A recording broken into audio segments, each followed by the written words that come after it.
Et le CAC 40, l'indice parisien, la Bourse de Paris, qui est autour des 7150 points aujourd'hui en baisse de, ça y est, on est à 5% de baisse depuis le début de l'année. Est-ce qu'on va tout droit, voilà, à court terme, sous, et nettement sous les 7000 points? Réponse avec vous, Eric Lewin. Bonjour Eric.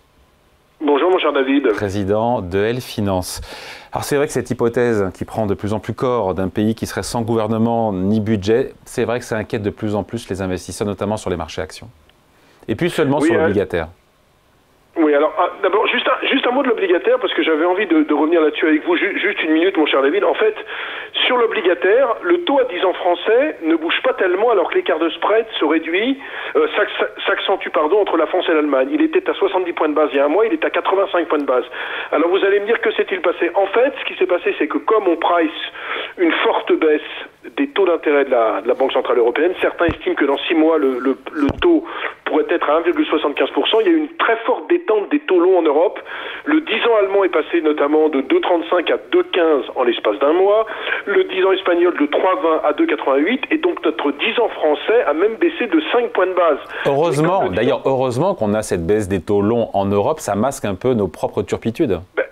Exactement, c'est pour ça que quand on entend dans la presse qui n'est pas très spécialisée, il y a 85 points de spread, c'est vrai, mais la charge d'intérêt de la France n'augmente pas, les coûts d'emprunt de la France n'augmentent pas parce que le taux reste à 3%, c'est simplement parce qu'il y a une forte baisse des taux longs. Maintenant, sur les actions, ce qu'on peut dire, c'est que le CAC 40, cette année, a l'une des moins bonnes performance en Europe, on perd 4,8% à l'heure où je vous parle, des pays comme notamment l'Espagne plus 15, l'Italie plus 9, l'Allemagne plus 14, bref, on a une grande problématique et en fait...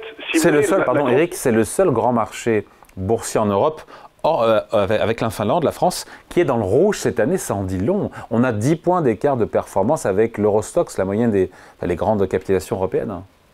Bah oui, écoutez, bon alors l'indice finlandais c'est quand même pas un indice très très représentatif et même si vous voulez depuis 2003 il n'y avait pas eu un tel écart entre l'Eurostoxx et le CAC 40 en termes de performance.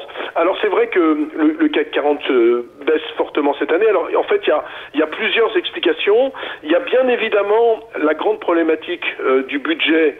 On ne sait pas où on va et depuis la dissolution qui a été annoncée par Emmanuel Macron il y a maintenant 6 mois, l'écart de performance s'est creusé, mais c'est pas simplement une problématique de budget. Il y a aussi une problématique de positionnement de notre CAC 40. Il faut comprendre, David, que le luxe représente environ 30% du CAC 40. Or, vous avez vu la politique de Donald Trump, c'est une politique qui vise à augmenter très fortement les droits de douane, aussi bien avec la Chine qu'avec l'Europe. Et donc ça pèse énormément sur ce secteur du luxe, parce qu'on se demande comment LVMH, Kering, L'Oréal ou encore Hermès vont faire pour vendre leurs produits. Et comme le luxe représente 30%, eh bien si vous voulez, on a des ventes sur ce secteur. Si vous rajoutez, et là je reviens à la problématique budgétaire, si vous rajoutez les banques qui pèsent 5%, vous avez 35% du CAC 40 qui est contraint. Pourquoi les banques? On a vu les valeurs financières, notamment les banques ou les assureurs, être attaqués suite à cette poussée de stress sur le spread franco-allemand, sur les taux longs souverains. Pourquoi? Écoutez, d'abord, le secteur bancaire, c'est quand même le reflet de la santé de l'économie d'un pays. Ensuite, on se dit que s'il y a vraiment une pression avec un budget qui n'est pas trouvé, il y aura quand même une tension sur les taux. Ça ne sera pas bon pour le coût de refinancement des banques. On a aussi un climat en France avec une hausse des défaillances bancaires. Donc, si vous voulez, le secteur bancaire subit finalement tous les éléments. Et chaque fois qu'il y a un problème budgétaire dans le monde, c'est le secteur bancaire qui est le plus touché. Donc, si vous faites secteur bancaire plus luxe, vous avez 35% du CAC 40 qui est contraint et donc qui est entraîné à la baisse. D'ailleurs, depuis le début de l'année, on a les bancaires, mais également le secteur du luxe qui fait partie des plus fortes baisses.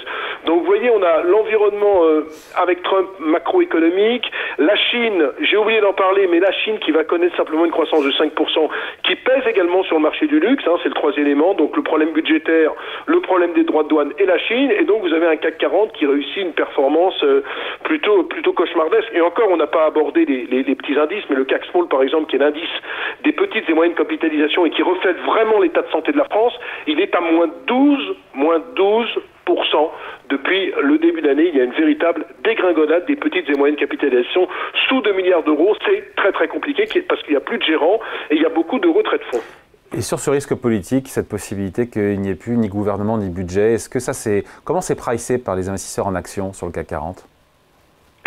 Écoutez, à mon avis, ça commence vraiment à être pricé, c'est-à-dire que il est bien évident quand même que si on arrive à une motion de censure avec un pays ingouvernable, je pense qu'il y a encore 7 à 8% à perdre sur le CAC 40. Mais est-ce que c'est justifié, parce qu'attendez, juste Eric, 7-8%, est-ce que c'est justifié pour des boîtes qui font 80% de leurs bénéfices en dehors de France, et pour qui aujourd'hui la France est de moins en moins, pèse de moins en moins dans les comptes? Bah écoutez, non, c'est pas justifié, sauf que si vous voulez, quand vous êtes un hedge international, mon cher David, vous êtes un hedge du Texas, vous raisonnez pas comme ça. Vous dites, tiens, il y a un risque sur la France, oulala, budget introuvable, motion de censure, chute du gouvernement Barnier, je vous fais l'hypothèse la plus pessimiste, et qu'est-ce que vous faites? Vous vendez la France. Vous n'avez pas le temps de vous poser la question si Schneider fait 62,5% de son chiffre d'affaires aux États-Unis ou pas. Et donc c'est ça la grande problématique, c'est que les grands fonds internationaux, quand ils décident de sortir d'un pays, ils sortent en masse. Et pour l'instant, on n'a pas eu ce qu'on appelle un sell-off. Un sell-off, ça veut dire quoi? On n'a pas eu de séance à 4 ou 5% où les marchés finalement sont contraints à la démission, et on pourrait aller vers ce scénario si jamais on avait la motion de censure. C'est pour ça que le ministre de l'économie ce matin a dit qu'il fallait tout faire pour trouver un budget, qu'il était même prêt à faire des aménagements pour qu'on ne soit pas dans cette solution. Alors maintenant, la problématique du CAC 40, c'est vrai que c'est pas très cher en termes de ratio. Je devance peut-être l'une de vos questions. Ça vaut environ 13 fois les bénéfices, avec une hypothèse de croissance des bénéfices de 9% l'an prochain. Maintenant, il est bien évident que si on a cette problématique de la France, des droits de douane américains, de la Chine qui ralentit, on n'aura sans doute pas les 9%, et donc on ne sera pas sur un PER de 13, mais sans doute sur un PER de 15. Donc vous voyez, tout peut changer très très vite sur les marchés. Moi, a priori, je vous dis, si on n'a pas de problème de dissolution, et si on n'a pas de problème de motion de censure et de problème du budget et d'émission de Michel Barnier, le CAC pourrait peut-être aller voir les 7000, 6950, mais pas aller plus loin avant de rebondir. Dans l'autre cas de figure, je pense qu'on aurait vraiment un sell-off avec une séance à moins 5 à moins 7%. Donc, ok, si jamais, en cas de démission du gouvernement et d'absence de budget, c'est ça? Bien, exactement, oui. Écoutez, si on avait le truc classique, c'est-à-dire que motion de censure, Michel Barnier est renversé, du coup il remet sa démission en jeu, etc., etc. Alors là, c'est évident qu'il y aurait des turbulences sur les marchés. Pour l'instant, les investisseurs n'y croient pas beaucoup parce que sinon, la dette française serait très attaquée. Or, vous savez, le vrai indicateur, en fait, c'est la dette française. Alors, je sais qu'on aura demain Standard & Poor's, je crois que ce sera après la clôture américaine, autour de 22h15, qui devrait rendre sa décision. Je vous rappelle qu'en mai, ils avaient abaissé la note de la France. Est-ce qu'ils seront capables de faire la même chose? Moi, j'y crois pas, mais enfin, je suis pas dans la tête des agences de notation. Tout est possible, mais c'est vrai qu'il faut vraiment regarder du côté de la dette. Tant qu'on reste sur des niveaux de 3%, on a le sentiment que les marchés n'y croient pas. Si on commence vraiment à monter sur le 10 ans français, c'est là qu'il faudrait avoir d'inquiétude. Et moi, je vous fais un pari que si on retrouve un 10 ans français à 3,50, on aura des marchés actions autour de 6500-6600 points sur le CAC 40.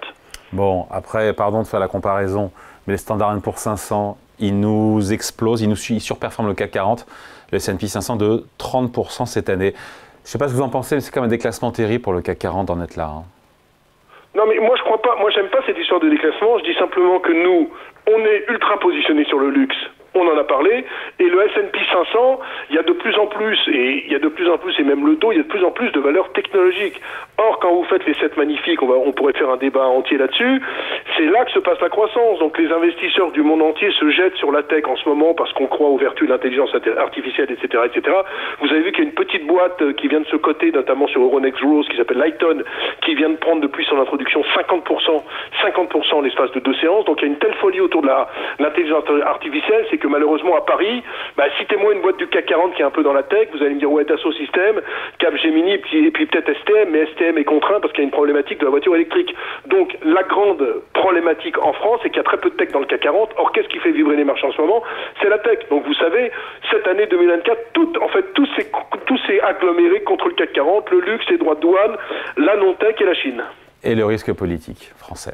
Et le risque politique dont on pourrait parler, en espérant quand même qu'on trouve un accord. Mais enfin, c'est pas gagné, mais on a le sentiment quand même du côté du gouvernement, on est prêt à faire tous les efforts possibles pour éviter motion de censure, démission du gouvernement, ce qui serait quand même un peu catastrophique, non seulement sur les marchés, on n'en parle pas assez, mais sur l'économie française, parce que franchement, si on a plus de 1% de croissance l'an prochain en France, ça serait Byzance, mon cher David. Allez, merci beaucoup. Point de vue signé Eric Lewin, président de L Finance. Merci Eric, salut.